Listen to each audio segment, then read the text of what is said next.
ઘણા વર્ષો પહેલાં રાજકોટની વાત છે. એક બહુ જ સારું ધનાઢ્ય પરિવાર, સત્સંગ સાથે પણ સારી રીતે જોડાયેલું. એમાં એક વ્યક્તિ 30 વર્ષની એમની ઉંમર, તમાકુની આદત, દિવસમાં 5-7-10 મસાલા ખાતા હશે. અમે સંતો એમને વાત કરી, એમના પરિવારજનો, એમના મોટા ભાઈ, એમના પિતાશ્રી બધા એમને વાત કરી, પણ એ મૂકે નહીં. બધાએ કીધું કોઈક દિવસ કેન્સર થઈ જશે ને તો રોતા પણ નહીં આવડે. એક દિવસ સવારે બ્રશ કરતા હતા ને લોહીની ઉલટી થઈ. ગભરાઈ ગયા, તાત્કાલિક ડૉક્ટર પાસે ગયા. ફેમિલી ડૉક્ટરે કીધું કે આ કંઈક સમથિંગ સિરિયસ, તમે ઓન્કોલોજીસ્ટ પાસે જાઓ. એટલે ઓન્કોલોજીસ્ટ એટલે કે કેન્સર સ્પેશિયાલિસ્ટ પાસે ગયા. એમને કીધું કે કેન્સર લાગે છે, તમે તાત્કાલિક મુંબઈ જાઓ.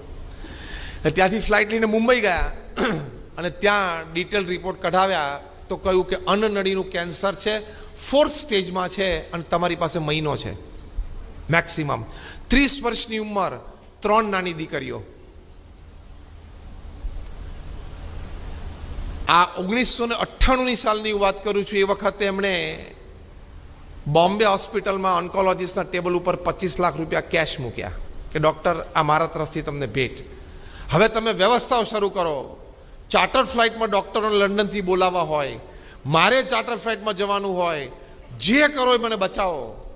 ત્યારે ડૉક્ટરે 25 લાખ રૂપિયા કેશ એમના હાથમાં પાછા આપી દીધા કે તમારી પાસે મહિનો છે, દુનિયાનો કોઈ ડૉક્ટર તમને બચાવી નહીં શકે, આનું કંઈક દાન પૂન કરી લેવું હોય તો કરી લેજો. એ પાછા રાજકોટ આવ્યા ત્યારે ઘરે દિવાલ સાથે માથા પછાડતા હતા. એમના પરિવારજનો, એમના મોટા ભાઈને, એ લોકોએ અમને સંતોને ફોન કર્યો. અમે સંતો ગયા. અમને જોઈને એમને માથા પછાડ્યા, દિવાલ સાથે અમે માન પકડી રાખ્યા કે સ્વામી, મેં મારી જિંદગી કેવી ખોઈ નાખી.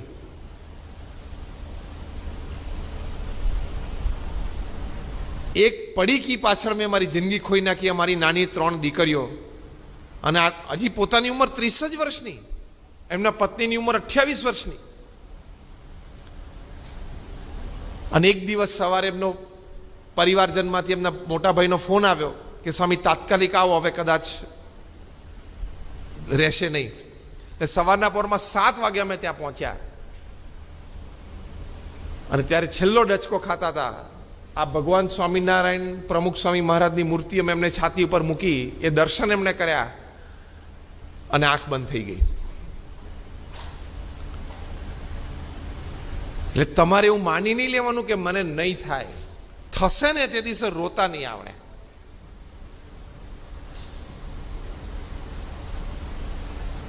તમે જે તમાકુ ખાઓ છો અથવા સિગરેટ પીવો છો, સિગરેટ માટે એવું કહેવાય છે, a cigar is fire at one end and a fool at the other. સિગરેટને એક છેડે અગ્નિ હોય છે અને બીજા છેડે કોણ હોય છે? મૂર્ખ, ફૂલ. લખે છે કે cigarette smoking is injurious to health, કે સિગરેટ છે તમને તમારા સ્વાસ્થ્ય માટે હાનિકારક છે, તોય તમે પીવો છો. હું તમને એક સરસ હની આપું, ધારો કે મધ આપું, અને કહું કે અંદર છે ને કોબરાનું નાનું એક ટીપું ઝેરનું મેં નાખેલું છે, પણ તું ચિંતા ના કરીશ, તું આ રોજ એક ચમચી પીસ ને તોય તને 30-40 વર્ષ સુધી વાંધો નહીં આવે, તોય તમે એ મધ પીવો. તો આ એ જ લખેલું છે. એટલે જે સિગરેટ પીવે છે ને તમાકુ ખાય છે, એના જેવો પૃથ્વી ઉપર કોઈ મૂર્ખ માણસ નહીં. જે સિગરેટ પીતો હોય ને તમાકુ ખાતો અથવા દારૂ પીતો હોય, આ પ્રાંતમાં દારૂનો યોગ પણ બહુ છે બધાને. એમાંથી લીવર સિરોસિસ થાય છે અને એના પણ બધા પ્રશ્ન છે. તમારામાંથી જે સિગરેટ પીવે છે અથવા તમાકુ ખાય છે અથવા દારૂ પીવે છે, એની ઉપર મારે એક આરોપ નાખવો છે. હવે તમારે બધાની પરવાનગી હોય તો એક આરોપ નાખવું. બોલો, હાથ ઊંચો કરીને મને પરવાનગી આપો. એક આક્ષેપ નાખવો છે. આક્ષેપ એ છે કે તમે જે સિગરેટ પીવો છો કે દારૂ પીવો છો અથવા તો તમાકુ ખાઓ છો, તમને તમારા પત્ની અને પરિવાર માટે કોઈ પ્રેમ નથી અને તમને એની કોઈ પડી નથી. મેં આક્ષેપ નાખ્યો, હવે મને ખોટો સાબિત કરો. હવે મને ખોટો સાબિત કરો. કોઈનામાં હિંમત હોય તો, આર્ગ્યુમેન્ટ કોઈની પાસે હોય તો. મેં તમારી ઉપર આક્ષેપ નાખ્યો કે તમે તમાકુ ખાઓ છો કે સિગરેટ પીવો છો એટલે તમને તમારી પત્ની માટે કોઈ પ્રેમ નથી, તમને તમારા પરિવારજનો, બાળકો કે વૃદ્ધ માતા પિતા પ્રત્યે કોઈ પ્રેમ નથી, હું મરી જાઉં ને રખડી પડે તો એનું નસીબ, એવી ભાવના તમે સેવો છો. અને મારા વગર આખો પરિવાર એ રજડી પડે એની મને કોઈ પડી નથી. મારા પત્ની કરતાં મને આ પડીકી વધારે વાલી છે. મારા નાના માસૂમ બચ્ચાઓ કરતાં મને સિગરેટ વધારે વાલી છે. હું સિગરેટ સાથે રહીશ, પરિવાર સાથે કરતાં સિગરેટ મને વધારે વાલી છે. આવો તમારો અભિપ્રાય છે. કેમ બધા સ્તબ્ધ થઈ ગયા? મેં જે વાત કરી એ સાચી કે ખોટી? જોશથી બોલો. બધા બોલ્યા સાચી? બધા બોલ્યા સાચી? તો હવે જેને વ્યસન હોય એને છોડવાની હિંમત આવતી હોય તો આંગળી ઊંચી કરો. જો એક જણાની હિંમત થઈ, we give him a big hand.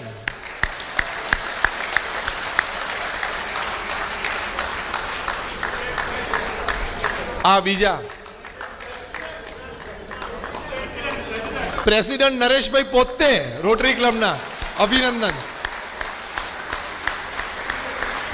હજો બાજુમાંથી પાણી આપી દીધું હાથમાં, પ્રતિજ્ઞા લઈ લીધી. મૂકી દો, જળ નીચે મૂકી દો, બસ અમે પ્રાર્થના કરી લીધી. કારણ કે મેં આક્ષેપ મૂક્યો છે તમારી ઉપર. તમે તમાકુ ખાઓ છો એટલે તમને તમારી પત્ની પ્રત્યે પ્રેમ નથી, તમારા સંતાનો પ્રત્યે પ્રેમ નથી, તમને એની પડી જ નથી. You are not a family man. તમને મોઢા ઉપર કહું છું, તમે ખાવ છો. You are not a family man જો તમે તમાકુ ખાતા હોય તો. ઝાટકો વાગતો હશે. પણ તમે સંતને બોલાવ્યા છે એટલે અમે તો સાચી વાત કરવાના. અમારે તમારી પાસેથી કોઈ સ્વાર્થ નથી. અમે બોલવાનું રૂપિયો નથી લેતા. બીએપીએસના કોઈ સંત પાસે બેંક એકાઉન્ટ નથી. બીએપીએસના કોઈ સંત પૈસાને અડતા નથી. અમે ભૂલથી ક્યાંક પૈસા પડે ને હાથ અડી જાય તો અમારે 25 વખત ધોવા પડે. એટલે we don't touch money, we don't keep money, we don't have money. This is for your good. તમારા સારા માટે અમે તમને કહીએ છીએ. એટલે તમને પાછું એવું ના થાય કે હવે તો સરસ સેવાઓ ઉપલબ્ધ થઈ ગઈ છે,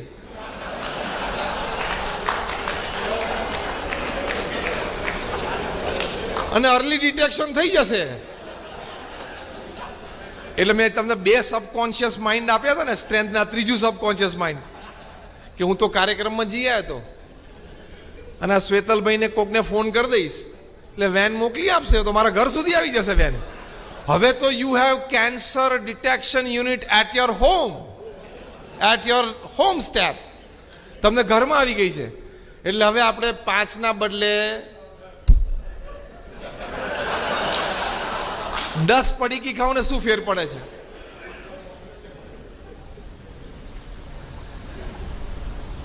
એવા નેગેટિવ વિચાર કરવાની જરૂર નથી. આ તો ખાલી મેં આનંદ માટે વાત કરી છે. તમને એવો વિચાર છે એવું નથી કહેતો કે ભાઈ હવે કેન્સર ડિટેક્શન યુનિટ આવી ગયો એટલે હું કરું વધારે. પણ વ્યસન મૂકજો. પ્રમુખ સ્વામી મહારાજે એમના જીવનમાં તમને આશ્ચર્ય થશે કે 40 લાખ લોકોને વ્યક્તિગત મુલાકાત આપી છે. 4 મિલિયન. એ લોકોના વ્યક્તિગત, પારિવારિક, વ્યવસાયિક બધા પ્રશ્નો સાંભળ્યા અને પ્રેમથી એના ઉત્તરો આપ્યા. આજે તમને લાખો લોકો સમાજમાં મળશે કે પ્રમુખ સ્વામીના ઉત્તર પ્રમાણે એમને જીવનમાં અનુસરણ કર્યું તે સુખી છે, સ્થિર છે, શાંત છે. પ્રમુખ સ્વામી મહારાજે લાખો લોકોના વ્યસનો છોડાવ્યા, વ્યક્તિગત રીતે, સંતો દ્વારા, કાર્યકર્તાઓ દ્વારા. આ અમારા વિવેક સ્વરૂપ સ્વામી બેઠા છે, આખા તિથલ બેલ્ટના એ સાક્ષી છે કે પ્રમુખ સ્વામી મહારાજ અને સંતો, કાર્યકર્તાઓ કેટલા હજારો લોકોના વ્યસનો છોડાવ્યા, હજારો લોકોને વેજીટેરિયન કર્યા. કારણ કે એ આખો પટ્ટો છે, ત્યાં પાછું એક શાકાહારી જીવન જીવવું એની માટેની પણ ખૂબ મોટી પ્રેરણાઓ બીએપીએસ સંસ્થા દ્વારા. 1985માં અમારા ઉત્સવમાં અમદાવાદમાં આફ્રિકાના કેન્યા દેશના એક મિનિસ્ટર જોસેફ મટુરિયા પધારેલા. એમને આ પ્રેરણા થઈ. વ્યસન મુક્તિનું પ્રદર્શન ને બધું જોયું અને એમને વ્યસન છોડ્યું, દારૂનું. એમને મંચ ઉપરથી જાહેરાત કરી, જેમ નરેશભાઈએ કરી એમ, કે આજથી મારું વ્યસન ગયું. પ્રમુખ સ્વામી મહારાજ એવું બોલ્યા કે અમારો આખો આ 37 દિવસનો ઉત્સવ એની સાર્થકતા આ એક વાતમાં આવી ગઈ. એમ આપણે આખો આ આજનો કાર્યક્રમ થયો એની સાર્થકતા આવી ગઈ. આ 3-4 જણાએ વ્યસન છોડ્યા ને એમાં.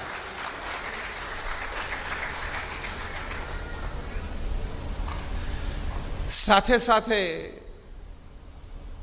કેન્સરનું એક મોટું કારણ નોન-વેજ ફૂડ પણ છે. હા, એ પણ સાયન્ટિફિકલી પ્રૂવ થયેલું છે કે તમે માંસાહાર કરો છો એ પણ તમારું સ્વાસ્થ્ય બગાડે છે. તમે જોજો સૌથી વધારે પેટના રોગોના દર્દીઓ હશે ને એમાં 90% માંસાહારી લોકો હશે. તમે કુદરતી શાંતિથી વિચાર કરો કે ભગવાને આપણી સિસ્ટમ માંસાહાર માટે બનાવી જ નથી. જે માંસાહાર કરતા હોય ને એને નખ લાંબા હોય, એના દાંત મોટા હોય, બેમાંથી એકેય આપણે છે નહીં. એના ઇન્ટેસ્ટાઇનમાં જે ડાયજેસ્ટિવ જ્યુસીસ પ્રોડ્યુસ થાય, જે ખોરાકને પચાવે, તે બહુ જ એસિડિક હોય, કારણ કે એને તો માંસને પચાવવાનું ને. તો આપણા તો બાઇલ જ્યુસીસ છે, એ પણ આપણે સાયન્સમાં ભણ્યા છીએ. અને એ પણ નહીં વિચારવાનું કે માંસાહાર ખાઈએ તો તાકાત આવે. દુનિયાનું સૌથી શક્તિશાળી પ્રાણી હાથી એ શાકાહારી છે. દુનિયાની સૌથી second most strongest animal rhino એ પણ શાકાહારી છે. એટલે રોટલી દાળ ભાત શાકમાં તાકાત નથી એવું નહીં માનવાનું. રોટલી દાળ ભાત શાકવાળા પણ વાંખેડે સ્ટેડિયમ કુદાવે છે. હા,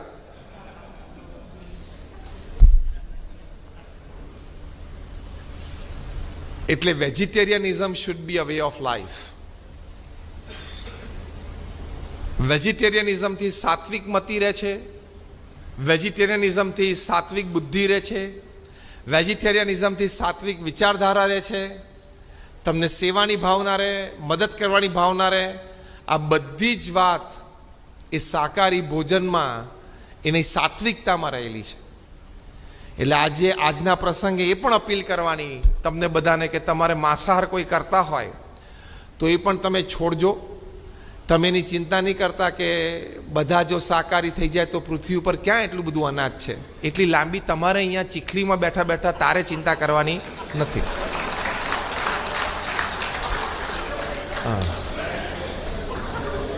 ઘણાને એવી ચિંતા થાય. એક જણા એક વખત અમે વ્યસન મુક્તિની વાત કરતા, એક જણાએ મને પ્રવચન પછી મંચ ઉપર આવીને કીધું, સ્વામી તમે વાત કરો છો કે વ્યસનથી કેન્સર થાય છે, તો વ્યસન નથી કરતા નથી થતું? મેં કહ્યું થાય છે ને, તો પછી એવું એમણે પૂછ્યું. પછી મેં એને પ્રશ્ન પૂછ્યો કે ઘરમાં આખો પરિવાર એ કોઈ પ્રસંગે બહાર જાય અને તાળું મુખ્ય દરવાજે વાસીને જાય તો તાળું તોડીને પણ ચોરી નથી થતી? તો કે થાય છે ને. તમે કોઈ એનો મતલબ એમ કે તાળા ખુલ્લા રાખવાના, ચોરી નસીબમાં થશે, ભલે ને ખુલ્લું રહ્યું, એવું કરીને જાઓ છો? કે તાળા બંધ, તાળા મારેલા હોય છે તોય તૂટે છે ને ચોરી થાય, તો ખુલ્લું રાખો, નસીબમાં છે થશે. એમ તમે એમ કહો નસીબમાં છે કેન્સર થશે, ખાવ ને તો વહેલું થાય, પેલી જેમ ચોરી વહેલી થાય એમાં વહેલું થાય. 1991માં ત્યાં મેં કલ્ચરલ ફેસ્ટિવલ ઓફ ઇન્ડિયા અમેરિકામાં ઉજવ્યો હતો. તેમાં એક પ્રદર્શન રાખેલું, બ્યુટીફુલ બોર્ડરલેસ વર્લ્ડ. એ પ્રદર્શન અંતર્ગત એક આ વેજીટેરિયનિઝમનો સ્પોટ હતો. એમાં બહુ જ સરસ એક ઇમોશનલ આર્ગ્યુમેન્ટ અમે મૂકેલી. તમે ખાલી એવી એક કલ્પના કરો કે કદાચ કોઈ સુપર હ્યુમન રેસ હોત બીજા કોઈ પ્લેનેટ ઉપર, અને એ લોકો પાસે એવી સુપર હ્યુમન રેસ એટલે કોઈ એવી વાત કે શક્તિ હોત કે ગમે ત્યારે સુપીન થાય આપણા પૃથ્વી ઉપર આવી જાય, અને તમે તમારા નાના નાના બાલ બચ્ચા સાથે ભોજન લેતા હોય, ટીવી જોતા હોય, બારીમાંથી હાથ નાખીને તમારા 2 બચ્ચાને લઈ જાય અને તમારી સામે આમ કાચાના કાચા ખાવા માંડે, તો તમને કેવું લાગે? એવું મરઘીને પણ લાગે છે, એ પણ અસ્તિત્વ છે. એવું મરઘીને પણ લાગે છે કે મારા ઈંડા લઈ જાય છે, મારા બચ્ચા લઈ જાય છે, એને પણ લાગણી છે. અને પશુઓમાં કેટલી બધી લાગણી હોય છે. તમે ડિસ્કવરી ચેનલ અથવા તો બીબીસીની આ બધી વાઇલ્ડ લાઈફ સિરીઝ આવે છે, એમાં જોજો પશુઓ કેટલા લાગણીશીલ હોય છે. હવે એ લાગણી તમે દુભાવો પછી તમને હાઈ લાગે કે ના લાગે? લાગે જ. એ કર્મ બહુ ભયંકર લાગે તમને. તમને એમ લાગે કે આમ ધંધામાં કેમ જામતું નથી, તમને એમ લાગે ઘરમાં એક બે જણાની તબિયત કેમ બગડેલી જ રહે છે, તમને એમ લાગે કે આ દીકરાને દીકરાની વહુને ઝઘડા કેમ ચાલ્યા કરે છે. પણ this is the circle of karma. You disturb somebody's family, the karma will disturb your family. તમે એક મરઘીના પરિવારને ડિસ્ટર્બ કર્યો, એક કર્મ ફરતું ફરતું તમારી પાસે આવશે, તમારું પરિવાર પણ ડિસ્ટર્બ થશે જ. આ કર્મનો સિદ્ધાંત છે. એટલે એનાથી પણ આ નોનવેજથી પણ કેન્સર થાય છે એમ સમજીને પણ તમે દૂર કરજો. નોનવેજ ફૂડ્સથી આવો એક કર્મ પણ તમને લાગે છે સમજીને પણ નોનવેજ ફૂડ દૂર કરજો.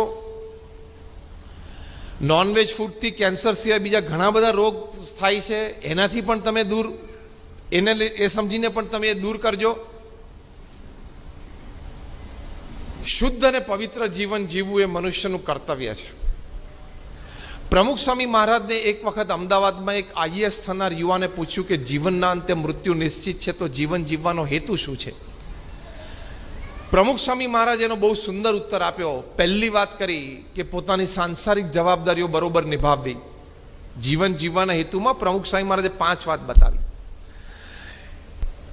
કે પોતાની સાંસારિક જવાબદારીઓ બરોબર નિભાવી. બીજી વાત આ બતાવી કે શાસ્ત્ર પ્રમાણે પવિત્ર જીવન જીવવું, નિર્વ્યસની પવિત્ર જીવન જીવવું, શાકાહારી રહેવું અને પોતાના વ્યવસાય પ્રામાણિકપણે કરવા. ત્રીજી વાત આ કરી જે આજનો પ્રસંગ છે કે અન્યને મદદરૂપ થવું, નિસ્વાર્થ ભાવે જે કંઈ જેનાથી થઈ શકે જેટલું થઈ શકે.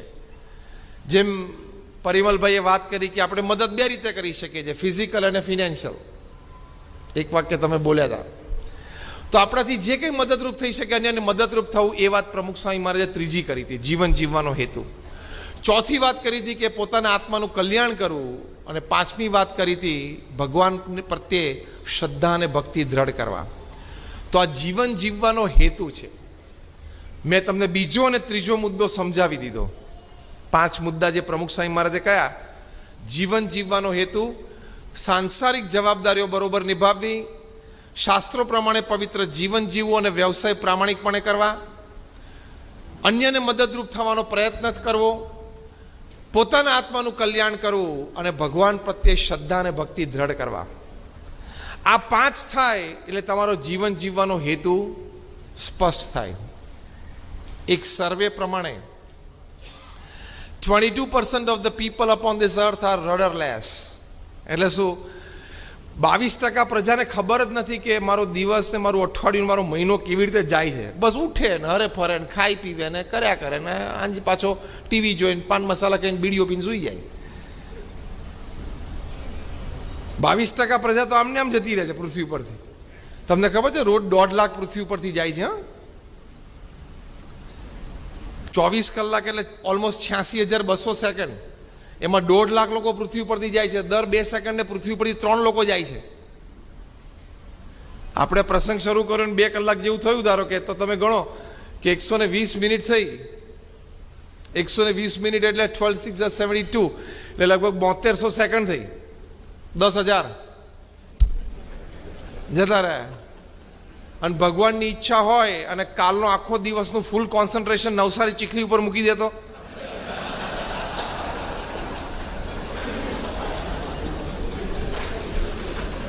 પછી વારો છે નથી નહીં, વારો નથી છે બે, બધું આવી જાય, બે આવી જાય. મારો વારો છે નથી કે મારો વારો નથી છે, જે તમે કહો છો ને બે વિભાગ આવી જાય. ફૂલ કોન્સન્ટ્રેશન નવસારી ચકલી ઉપર મૂકી દે તો સાંજ પડે તો કાર્યક્રમ પૂરો કરી નાખે. આમ એટલા માટે વાત કરી કે જીવનની આવી અનિશ્ચિતતા વચ્ચે સમજીને વિચારીને સુગ્ન રીતે અને આપણને જીવનમાં 70-80 વર્ષે સંતોષ થાય કે yes, when God gave me 70 years upon this earth, I lived it to my satisfaction. હું મારા સંતોષ, મને પૂર્ણ સંતોષ છે, હું મારા સંતોષથી જીવ્યો. એવું તો આપણને થવું જોઈએ કે નહીં? તો એની માટે પ્રમુખ સ્વામી મહારાજે 5 મુદ્દા સમજાવ્યા. બીજો ને ત્રીજો મુદ્દો મેં સમજાવ્યો. હવે 10 મિનિટમાં હું મારું પ્રવચન પૂરું કરું, બાકીના 3 મુદ્દા તમને સમજાવી દઉં એટલે પૂર્ણ જીવન કેવી રીતે જીવવું એ તમને ખ્યાલ આવે.